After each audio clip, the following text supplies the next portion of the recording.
Hi and welcome to How to Mechanic. Don't forget to like, subscribe to be notified of any more tutorials. In this video we are going to locate the fuses on a BMW 318i. Go to the passenger side, then open the glove box. There you'll see two plastic dials.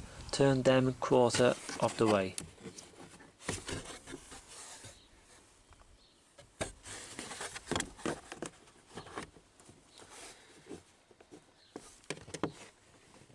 And unclip the cover, and then the fuses will be right in front of you.